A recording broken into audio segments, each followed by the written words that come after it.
नमस्कार, मैं Somu Singh, assistant professor faculty of education, Banaras Hindu university, आपका information and communication technology for prospective teachers इस course में हार्दिक स्वागत करता हूं।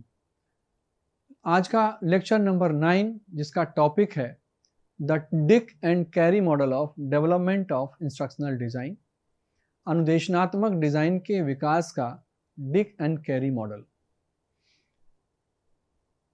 आज के इस लेक्चर के माध्यम से आप मुख्य रूप से इस मॉडल में जो भी स्टेप्स हैं, टोटल 10 स्टेप्स हैं, उनको सीखेंगे और कैसे हम एक इंस्ट्रक्शनल डिज़ाइन को डेवलप करें, डिक एंड कैरी मॉडल को यूज़ करते हुए ये सीखेंगे और इसका प्रैक्टिकल एप्लीकेशन टीचिंग में क्या है इसको सीखेंगे।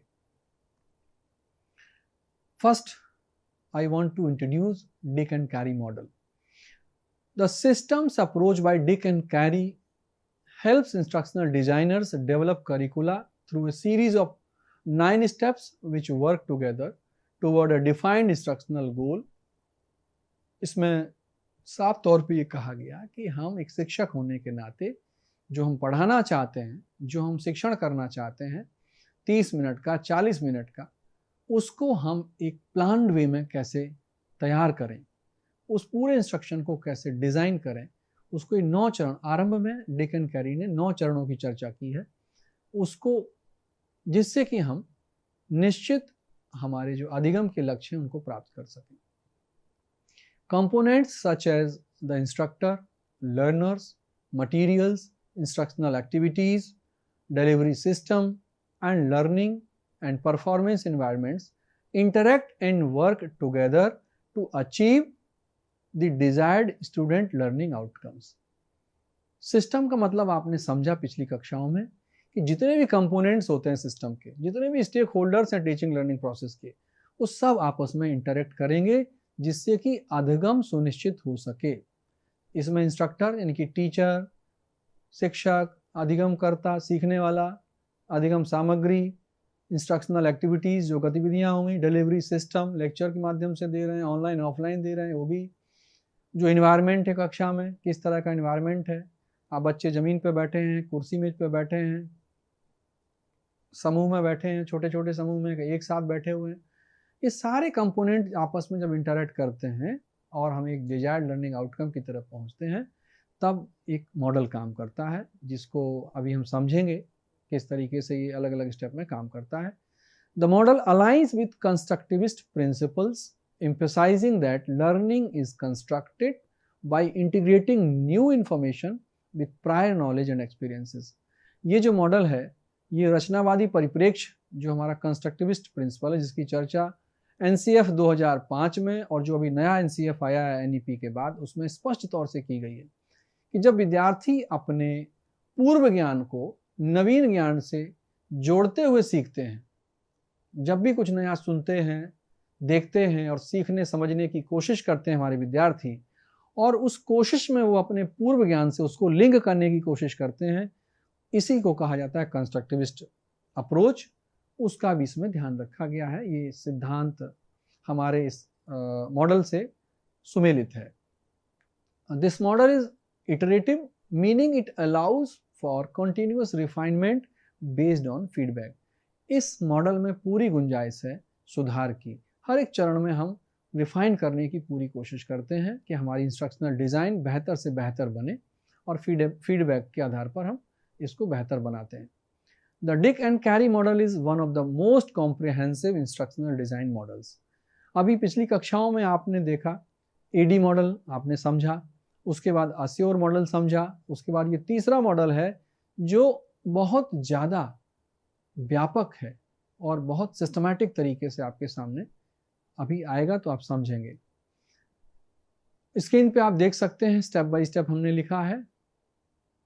These are the steps. इसमें हमने 9 स्टेप्स में जो लिखा हुआ है उसको शामिल कर लिया है। टोटल 10 स्टेप्स हैं वर्तमान में उनके।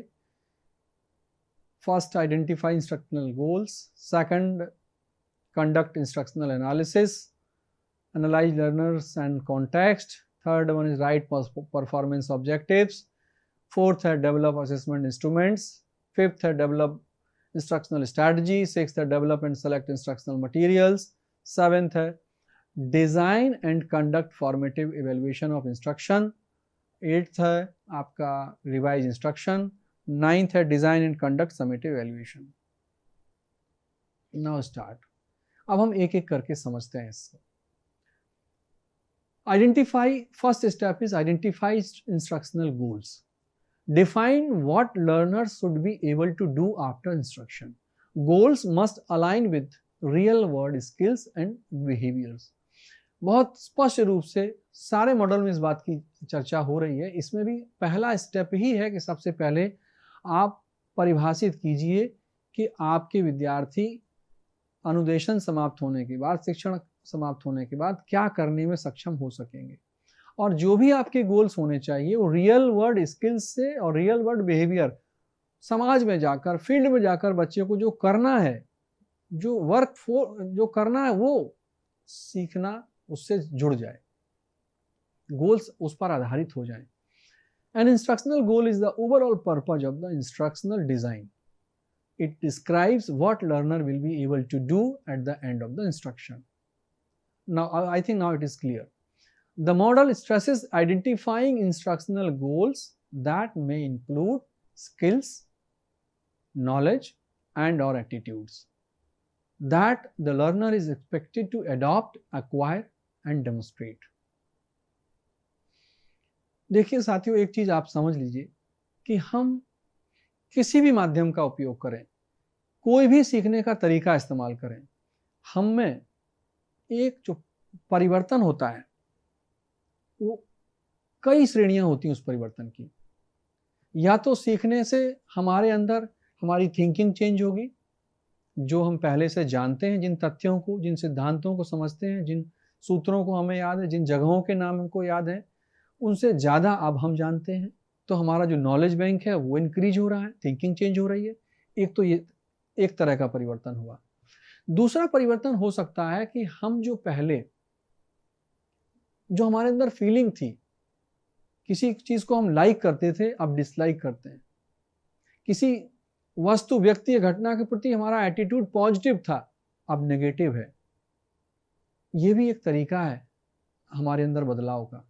ये हमारे भाव पक्ष का बदलाव है, जिसको हम अफेक्टिव डोमेन में ले जाते हैं। हमारा जो अफेक्टिव डोमेन है, इसमें एटीट्यूड्स हमारे चेंज होते हैं, हमारा वैल्यू सिस्टम चेंज होता है। किन चीज़ों को हम प्राथमिकता देंगे जीवन में, किन चीज़ों को ज़्यादा पसंद करेंगे, किन चीज़ों को प्रेम करेंगे, किन चीज़ों से भावनात्मक रूप से जुड़ेंगे। तीसरा पहलू आता है हमारा कि क्या कर सकने में सक्षम थे और आप क्या करने लगे। कर्मेंद्रियों का उपयोग करते हुए, ज्ञानेंद्रियों का उपयोग करते हुए, अपने शरीर के विभिन्न अंगों का कोऑर्डिनेशन करते हुए हम क्या करने लगे। अब जैसे आपने जब पहली बार, जिन लोगों ने मोटरसाइकिल चलाना सीखा होगा, बाइक चलाना सीखा होगा, तो ये भी एक स्किल है। जब नहीं जानते थे और आप चलाना जानते हैं, तो कुछ क्रियाएं हैं जिनमें क्रम को फॉलो करना पड़ता है और वो चीज़ फिर आप करने लगते हैं। अब तो खैर मोटरसाइकिल या बाइक चलाते समय आपको ये ध्यान भी नहीं देना पड़ता है कि आप कब उसको स्टार्ट कर रहे हैं, कब उसमें आप गियर चेंज कर रहे हैं, कब उसमें आप एक्सीलेटर आगे बढ़ा रहे हैं। वो ऑटोमेटिक आपकी आदत का हिस्सा हो गया, स्किल आपके उसका पार्ट हो गया। जैसे तैराकी की अगर हम बात करें, या हम टीचिंग की ही बात करें, किस तरीके से आप बच्चों के सामने स्टिमुलस वेरिएशन करेंगे, तो इस मॉडल में जो पहला स्टेप है, इसमें साफ तौर पर ये हमें डिफाइन करना होता है कि बच्चों में कौन कौन सी स्किल डेवलप हो जाएगी, बच्चे क्या करने लगेंगे, किन चीज़ों को बच्चों को जानकारी हो जाएगी, समझ हो जाएगी, क्या समझने लगेंगे, और एटीट्यूड उनमें किस प्रकार का डेवलप होगा। For example, in a math lesson, the goal might be student will be able to solve quadratic equations. विद्यार्थी इन इक्वेशंस को आसानी से सॉल्व कर सकेंगे। Student will be able to illustrate with example election process. बच्चे आपके सामने बता सकते हैं। Second step is conduct instructional analysis. Determine the knowledge, skills, and attitudes learners need to achieve the goal. This involves breaking task into smaller components. आपने जब ये तय कर लिया कि क्या नॉलेज, क्या स्किल, क्या एटीट्यूड विद्यार्थियों में हमें डेवलप करना है, हमने गोल डिसाइड कर लिया, तो उसके बाद हम उस इंस्ट्रक्शन का एनालिसिस करते हैं। हम उसको छोटे छोटे टुकड़े में तोड़ते हैं और सूक्ष्मता से समझना चाहते हैं कि क्या क्या इसमें घटक होंगे, सीखने में भी और क्या बारीकियां होंगी। Break down the goal into smaller skills and knowledge requirements, figuring out what skills और knowledge students need to achieve the goal. और छोटे छोटे टुकड़े में तोड़ना कि विद्यार्थी क्या सीख जाएगा, कैसे सीखेगा, कैसे रिस्पॉन्ड करेगा। Third point is identify the prerequisite knowledge students need. हमें यहाँ पर यह भी देखना होगा व्हाट स्टूडेंट हैव, बच्चों के पास क्या एक्सपीरियंसेस हैं, क्या पूर्व ज्ञान उनके पास पहले से है। क्योंकि विद्यार्थी जब कक्षा में आता है तो केवल उतना ही नहीं जानता जितना उसको पिछली कक्षा में सिखाया जाता है। वह अपने वातावरण से, अपने आस पड़ोस से, अपने परिवार से बहुत तरह की अंतःक्रियाओं से गुजरता है, सूचनाओं को संसाधित करता है, इंफॉर्मेशन को प्रोसेस करता है और निरंतर अनुभव अर्जित करता रहता है। तो हमें ये पता करना रहता है कि उसके पास क्या प्रीवियस नॉलेज है।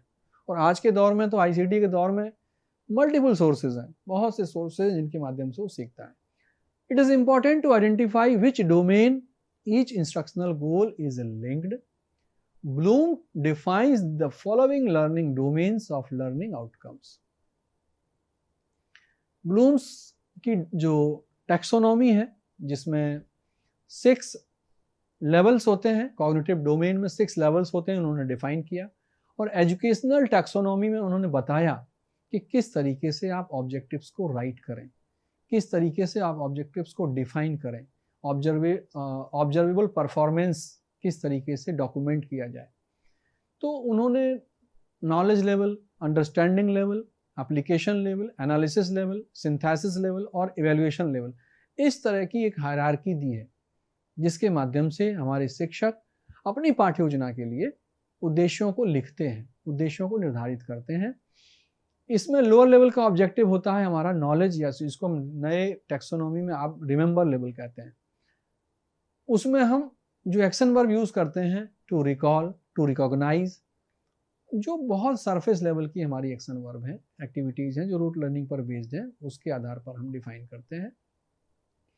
तो हमें ये ध्यान देना है कि हम बच्चे को कितनी चीजें रटाना चाहते हैं, किन सूत्रों को रटाना चाहते हैं, किन स्थानों के नाम रटाना चाहते हैं, किन राजाओं के नाम रटाना चाहते हैं, और क्या बातें उसे समझ में आनी चाहिए, तुलना कर सके, व्याख्या कर सके, तो किन बिंदुओं पर उसकी व्याख्या। तो ये एक बहुत छोटे छोटे टुकड़े में बांट करके समझने की बात है उस पूरे टॉपिक को जो आप कवर करना चाहते हैं।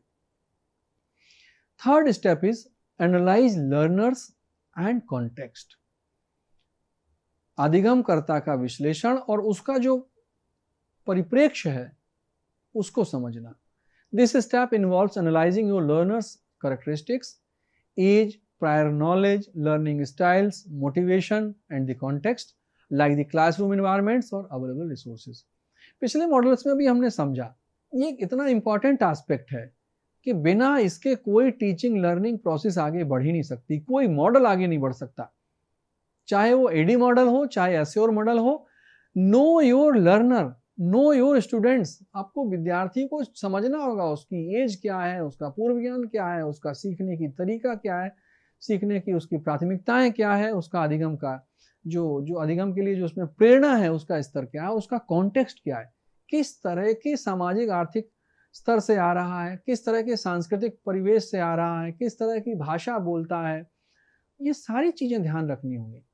और उसका कक्षा का वातावरण कैसा है, उसके पास रिसोर्सेस कितने हैं, ये सब ध्यान रखना पड़ेगा, ये विश्लेषण करना पड़ेगा अधिगम से, आपको शिक्षण से पहले। अंडरस्टैंड लर्नर्स कैरेक्टरिस्टिक्स, बिल्कुल यानी कि मैंने चर्चा की। Consider learners prior knowledge, motivation, learning styles and learning environment. Learning environment में आपका ऑनलाइन लर्निंग इन्वायरमेंट, क्लासरूम, बिल्कुल हमारे विद्यार्थी के पास क्या स्मार्टफोन है या नहीं, क्योंकि एक स्मार्टफोन होने से उसका एक्सपोजर पूरे यूट्यूब से हो रहा है, गूगल से हो रहा है और आजकल एआई टूल्स चैट जीपीटी से हो रहा है। बहुत छोटी उम्र में बच्चे आज हमारे एआई टूल्स का इस्तेमाल करके अपने असाइनमेंट लिख रहे हैं, प्रोजेक्ट पूरे कर रहे हैं। तो बच्चे का जो लर्निंग एनवायरनमेंट क्या है ये भी आपको समझना पड़ेगा, तभी आप अच्छा इंस्ट्रक्शन डिजाइन कर सकते हैं। Step 4 is write performance objectives. Create specific, measurable and observable learning objectives based on Bloom's taxonomy। जो मैंने आपको बताया कि टैक्सोनॉमी का ध्यान में रखते हुए हम ऑब्जेक्टिव्स को लिखेंगे। ऑब्जेक्टिव्स में बहुत साफ तौर पे हमें एक सेंटेंस के रूप में लिखना होता है। जैसे हमने बताया, students will be able to define democracy, ये हमारा एक ऑब्जेक्टिव है। Student will be able to compare between autocracy and democracy, बिल्कुल ये हमारा एक ऑब्जेक्टिव है। Student will be able to explain the fundamental right liberty, विद्यार्थी जो हमारा मौलिक अधिकार है स्वतंत्रता, उसकी व्याख्या कर सकेंगे। तो ये ऐसे उद्देश्य हैं जो बहुत स्पष्ट रूप से आप आसानी से इनको समझ सकते हैं, इनको माप सकते हैं। Develop measurable objectives that specify expected learner behaviours, conditions under which they perform and criteria for success। बिल्कुल परफॉर्मेंस तो ऐसी होना चाहिए कि क्या साफ तौर पे झलक रही कि नहीं। जैसे हम ये ऑब्जेक्टिव्स नहीं बना सकते, student will be able to know the idea of democracy. अब आइडिया ऑफ डेमोक्रेसी में क्या जान गए, ये बहुत मेजरेबल नहीं है। Student will be able to understand the concept of justice, अब ये विद्यार्थी न्याय का संप्रत्यय समझ सकेंगे, क्या समझ सकेंगे, ये भी बहुत स्पष्ट नहीं है। तो हमें जो भी हमारा लर्नर बिहेवियर है उसको स्पष्ट करना होगा कि विद्यार्थी परिभाषा बताएगा या विद्यार्थी उदाहरण सहित व्याख्या कर सकेगा, विद्यार्थी भविष्य कथन कर सकेगा, विद्यार्थी अनुप्रयोग कर सकेगा, और साफ तौर पर हमें लर्नर बिहेवियर को डिफाइन करना होगा। Dick and carry base this on Robert मेगर्स preparing instructional objectives, emphasizing 3 parts: behavior, conditions and criteria। A performance objective should be written into 3 parts: conditions, behavior and criteria। Conditions are basically a description of the skill identified with the tools and resources needed to achieve the skill। And behavior is also a description of skill including actions, content or concepts। And criteria is a description of acceptable performance of the skill। 3 बातों का ध्यान रखना है जब हम विद्यार्थी के व्यवहार को सुनिश्चित करना चाहते हैं। कंडीशंस मतलब शर्तें, बहुत साफ तौर पर। डिस्क्रिप्शन ऑफ द स्किल, जो एक्शन विद्यार्थी का हमें दिख रहा है, जो कंटेंट हमें दिख रहा है, जो कंसेप्ट दिख रहा है, उसमें साफ तौर पर उसको चिन्हित किया जा सकता है उस स्किल को। बिहेवियर टूल्स को a description of the skill identify with the tools and resources needed to achieve the skill. तो क्या विद्यार्थी को अगर हम संख्या देंगे तो विद्यार्थी क्षेत्रफल निकाल सकेगा, तो हमने एक कंडीशन लगाई। विद्यार्थियों को महापुरुषों के नाम की सूची दिए जाने पर विद्यार्थी उसमें संविधान के निर्माता को पहचान सकेंगे। कंडीशन स्पेसिफाई है, क्या हम करेंगे तो वो कर सकेंगे। Now come to step 5, develop assessment instruments. How do we evaluate learning. अब यहां सवाल है कि अब लर्निंग को इवेल्युएट करने की बात है। Create tools like pre test and post test to evaluate whether objectives are met. हम यहां पर अधिगम हुआ या नहीं इस चीज को जांचने के लिए हम टेस्ट बनाएंगे, टूल बनाएंगे इस स्टेप में। असेसमेंट इंस्ट्रूमेंट्स को डेवलप करने की बात है। आकलन के लिए हम परीक्षण तैयार करेंगे, प्रश्न पत्र की तैयारी करेंगे, प्रश्नों की सूची यहाँ पर तैयार करेंगे। Design test, quizzes, rubrics and performance task to measure learning outcomes. हम कुछ एक्टिविटी करा सकते हैं, एक्टिविटी प्लान कर सकते हैं। बच्चों को ये मटेरियल देंगे, इस मटेरियल के माध्यम से बच्चे हमें करके दिखाएंगे और हम अंदाजा लगा लेंगे कि बच्चों ने सीख लिया। Ensure alignment with objectives. बस हमें ध्यान ये रखना है कि जो भी हम असेसमेंट के क्वेश्चंस पूछ रहे हैं, जो भी असेसमेंट के लिए हम एक्टिविटी करवा रहे हैं, वो हमारे ऑब्जेक्टिव से अलाइंड रहे। अलाइंड का मतलब है जो भी ऑब्जेक्टिव्स हमने तय किए हैं उन्हीं ऑब्जेक्टिव्स को जांचने के लिए हम क्वेश्चंस को फ्रेम करें, एक्टिविटी को डिजाइन करें, रूब्रिक्स को डिसाइड करें, तभी ये बात सार्थक होगी। This step ensures your test are not arbitrary, they directly reflect what you taught and what students were expected to learn। इसमें इस स्टेप में सुनिश्चित किया जाता है कि ये ऐसे ही मनमाने तरीके से कुछ नहीं पढ़ाया जा रहा है, कुछ नहीं जांचा जा रहा है। ये रिफ्लेक्ट करता है इस बात को कि जो आप पढ़ाते हैं और बच्चों ने वही सीखा या नहीं सीखा, उसी की जांच करने के लिए हम इस स्टेप में परीक्षण बनाते हैं, प्रश्न पत्र बनाते हैं। The type of behavior and related items, item types shown your screen। आपके स्क्रीन पर एक तरीका बताया गया है कि आप किस तरीके के आइटम्स रखें। कंप्लीशन आइटम्स रख रहे हैं कि नहीं, शॉर्ट आंसर टाइप रख रहे हैं कि नहीं, मैचिंग टाइप्स कितने रखेंगे, मल्टीपल चॉइस कितने रखेंगे, ऐसे टाइप क्वेश्चंस कितने रखेंगे, प्रोडक्ट डेवलपमेंट के क्वेश्चंस कहाँ कहाँ रखेंगे, स्टेट नेम डिफाइन करने के लिए देंगे, आइडेंटिफाई करने के लिए कौन से आइटम को देंगे, लोकेट करने के लिए किसको देंगे, है ना। अलग अलग तरीके से एक सजेस्ट किया है डिक ने 2005 में, ये मॉडल हमने दिया है। ब्लूप्रिंट हमारे सामने होता है कि हम किस क्वेश्चन को किस तरीके से फ्रेम करेंगे। Step 6 is develop instructional strategies. How will instruction be delivered? Here is where you plan how to teach. या वो स्थिति है कि आप कैसे पढ़ाएंगे, आप कैसे डिलीवर करेंगे, आप ये तय कीजिए। आप an instructional strategy is a variety of teaching and learning strategies which may include group discussions, independent reading, lectures, computer simulations, worksheets, lab work and much more।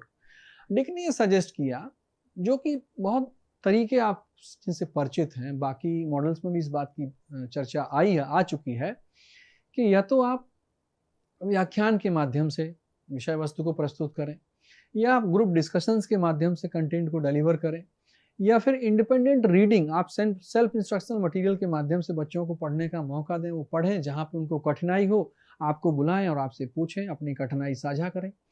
या फिर कंप्यूटर सिमुलेशंस के माध्यम से, या आप वर्कशीट्स बांट दीजिए उनको जिसमें क्वेश्चंस लिखे हुए हैं, उनको सॉल्व कर रहे हैं और आप जा करके चेक कर रहे हैं कि इस बच्चे ने कहाँ कहाँ गलतियां की हैं। या आप लैब वर्क दे सकते हैं, प्रयोगशाला का कार्य दे सकते हैं। प्रयोगशाला में बच्चे कुछ प्रैक्टिकल्स को कंडक्ट करेंगे जिनको आप ऑब्जर्व करेंगे। तो ये इस स्टेप में तय करना होता है कि आपके इंस्ट्रक्शनल डिजाइन में आप मेथड क्या रख रहे हैं डिलीवरी का, टीचिंग मेथड क्या, टीचिंग लर्निंग स्ट्रैटेजी क्या है, क्या सीक्वेंस होगा आपको तय करना होगा, किस तरीके से आप पढ़ाएंगे। Step 7 is for develop and select instructional materials. Relevant question is what resources are needed। अब resources की हम लोग बात करते हैं इस स्टेज में। The instructional materials contain the content। This can be either written information or facilitated by an instructor that the student will use to achieve the objectives। बिल्कुल, इंस्ट्रक्शनल मटेरियल का मतलब है कंटेंट क्या होगा। कंटेंट में क्या instructor खुद होगा जो बोल रहा होगा, या फिर कोई रिटन इंफॉर्मेशन होगी जो डिस्ट्रीब्यूट कर दी जाएगी। इंस्ट्रक्शनल मटेरियल में क्या ओरल कंटेंट होगा, रिटन में या प्रिंटेड फॉर्म में होगा। क्रिएट और select text books, slides, worksheets, videos and simulations. बिल्कुल, इस स्टेज में हमें या तो क्रिएट करना पड़ेगा टेक्स्ट, या फिर सेलेक्ट करना पड़ेगा जो अवेलेबल टेक्स्ट बुक्स हैं, टेक्स्ट हैं, वीडियोस हैं, स्लाइड्स हैं, जिसको हमें तय करना पड़ेगा। Examples may include student workbooks, newspaper articles, activity guides, problem scenarios, resource list, textbooks और computer simulations। बहुत से उदाहरण हमने जैसे आपके सामने रखे। स्टूडेंट वर्कबुक हम इस्तेमाल कर सकते हैं, न्यूज़पेपर आर्टिकल्स को, एक्टिविटी गाइड्स को, रिसोर्स लिस्ट को भी हम बच्चों के सामने एक इंस्ट्रक्शनल मटेरियल के तौर पर इस्तेमाल कर सकते हैं। Design and conduct formative evaluation। Question is is the instruction effective. हमें अब इस बात की चिंता भी करनी है, क्या ये शिक्षण या हमारा निर्देशन प्रभावशाली है।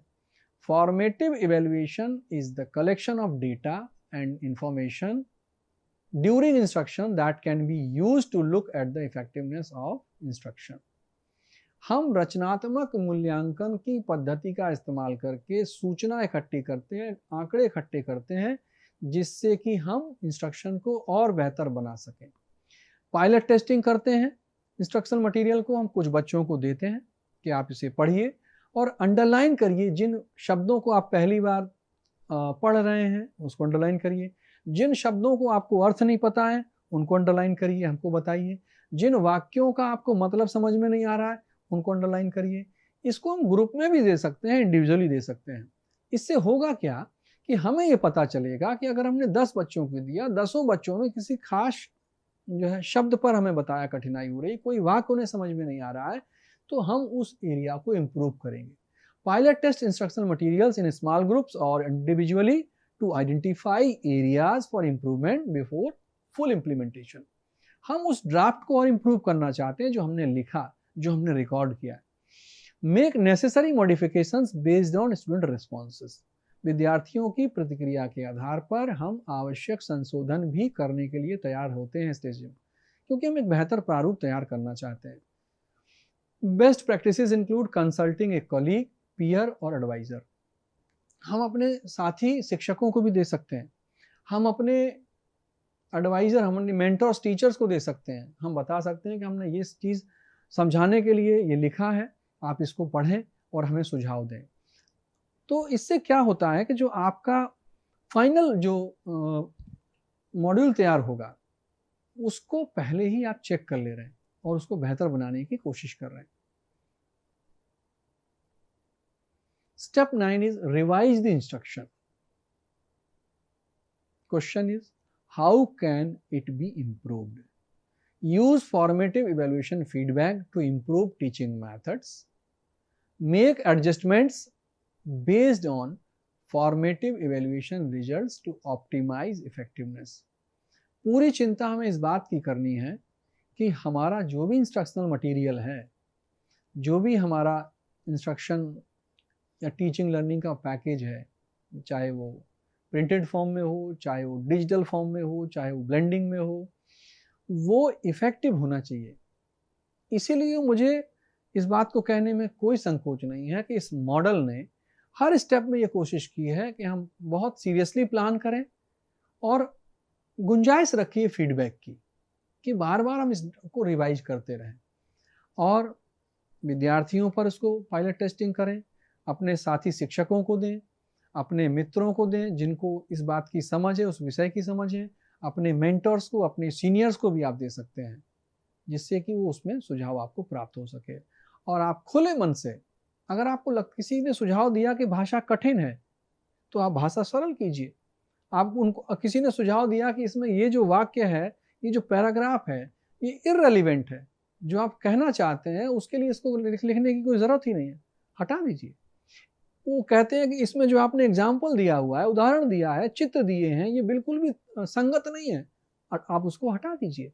तो फीडबैक लेना बहुत ज़रूरी है और अपना इंस्ट्रक्शन जो आप देना चाहते हैं, जो आप शिक्षण करना चाहते हैं, जो आपका टीचिंग लर्निंग पैकेज है, चाहे जिस फॉर्मेट में हो, चाहे वो ई कंटेंट के रूप में हो, चाहे वो प्रिंटेड वर्जन के रूप में हो, चाहे ओरल डिलीवरी के माध्यम से आप रखना चाह रहे हो, उसको आप एडजस्टमेंट करके उसको बेहतर तरीके से आप बनाते हैं। Step 10, design and conduct summative evaluation. The 10th step was added later to emphasize the need for a final evaluation of the instructional design after full implementation. ये जो 10th step है, ये बाद में जोड़ा डिक एंड कैरी ने। जो पहले का उनका मॉडल था वो बेसिकली 9th स्टेप उसमें सजेस्ट किए गए थे, और ये 2014 में उनकी जो किताब आई the systematic design of instruction, 8th edition Pearson से पब्लिश हुआ, उसमें इन्होंने ये 10th स्टेप ऐड किया है। Conducted after full implementation of the instructional materials, assesses the overall effectiveness of the instructional design after it has been fully implemented. जब पूरी तरह से उसको इम्प्लीमेंट कर दिया जाए करने के बाद भी हमें ओवरऑल असेसमेंट करना है कि ये कितना इफेक्टिव है। जो हमारी टारगेट ऑडियंस है उसने इसे सुना, देखा, और उसके बावजूद भी कुछ हिस्से ऐसे हैं, कुछ बातें ऐसी हैं जो किसी को समझ में नहीं आई, तो इसका मतलब है कि हमें इसे सुधार करना होगा। इसी तरीके को फॉर्मल इवैल्यूएशन कहा गया। Unlike formal evaluation which is unlike formative evaluation which is conducted during the development phase to improve instruction, summative evaluation is conducted at the end to determine whether the instructional goals were met on a broader scale. ये summative evaluation कहा जाता है जब हम ये देखते हैं कि मुख्य उद्देश्य की पूर्ति कितनी हुई है ब्रॉडर सेंस में, उसको ध्यान में रखते हैं। Often involves standardized test, large scale surveys और experimental studies to compare instructional methods. हम यह भी देख सकते हैं बच्चों को जिनको हमने पढ़ाया या जिन पर हमने कोई रिटन मटेरियल बांट करके उनसे कहा कि आप पढ़कर फीडबैक दीजिए, हम टेस्ट बना सकते हैं, फीडबैक क्वेश्चनर बना सकते हैं, हम एक्सपेरिमेंटल स्टडीज कर सकते हैं। 2 ग्रुप बना करके एक एक्सपेरिमेंटल ग्रुप ले सकते हैं जिसमें हम ट्रेडिशनल तरीके से पढ़ाएं, दूसरा एक ऐसा ग्रुप ले सकते हैं जिसमें हम ट्रीटमेंट, जो हमने अपना innovative teaching learning package design किया, इंस्ट्रक्शनल पैकेज डिजाइन किया, उसके माध्यम से पढ़ाएं। फिर दोनों ग्रुप को हम पहले प्री टेस्ट करें, बीच में पढ़ाएं, फिर अंत में पोस्ट टेस्ट करें और हम उनका जो गेन है उसको कंपेयर करके देखें कि हाँ वाकई में ये कितना इफेक्टिव है। तो ये मेथड्स भी इस्तेमाल किए जा रहे हैं ओवरऑल इफेक्टिवनेस देखने के लिए। Summative evaluation helps in making decisions about scaling up or modifying the instructional package. बिल्कुल, जो फीडबैक मिलता है हमें इम्प्लीमेंट करने के बाद टारगेट ऑडियंस पर, उसके आधार पर हम उसको और बेहतर प्रारूप में बदल सकते हैं। हमें मदद मिलती है फीडबैक के आधार पर उस प्रारूप को और बेहतर बनाने में जो शिक्षण पैकेज हमने डेवलप किया है। रिकैप की पॉइंट्स एक बार बस आपके रिवीजन के लिए, these are the 10 steps of this Dick and Carey model. Step 1 is identify instructional goals, पहला step. Step 2 is conduct instructional analysis. Step 3 is analyze learners and context. Step 4 is write performance objectives. Step 5 is develop assessment instruments. Step 6 develop instructional strategies. Step 7 develop and select instructional materials. Step 8 design and conduct formative evaluation. Step 9 revise the instruction. And step 10 is design and conduct summative evaluation. तो ये steps हैं जिनके माध्यम से आप अपने instruction को, अपने टीचिंग को आप सिस्टमैटिक बना सकते हैं, स्ट्रक्चर्ड कर सकते हैं और एक लॉजिकल सीक्वेंस में अरेंज कर सकते हैं, जिससे कि सीखने वाला सहज तरीके से सीखे, प्रभावशाली तरीके से सीखे, और जो आपका सिखाने का उद्देश्य है, जिन बिंदुओं को आप सिखाना चाहते हैं, जो ज्ञान, कौशल और अभिवृत्तियां आप विकसित करना चाहते हैं विद्यार्थियों में, वो आसानी से विकसित हों, उसके लिए डिक एंड कैरी ने बहुत ही कॉम्प्रिहेंसिव मॉडल दिया है। मुझे लगता है कि आपने अलग अलग जो स्टेप्स में मैंने आपको बातें और अपने विचार रखे हैं, उनसे ये आपको समझ में आया होगा कि एक शिक्षक के तौर पर आपको भविष्य में इसे कैसे उपयोग में लाना है। जब आप शिक्षण करेंगे तो अपने शिक्षण को कैसे आप योजनाबद्ध तरीके से, क्रमबद्ध तरीके से विद्यार्थियों के सम्मुख प्रस्तुत करेंगे, उस प्रस्तुति में यह आपका मॉडल आपकी सहायता जरूर करेगा। आपने मुझे ध्यानपूर्वक सुना, समय दिया, बहुत बहुत धन्यवाद। आपके प्रश्न सादर आमंत्रित हैं।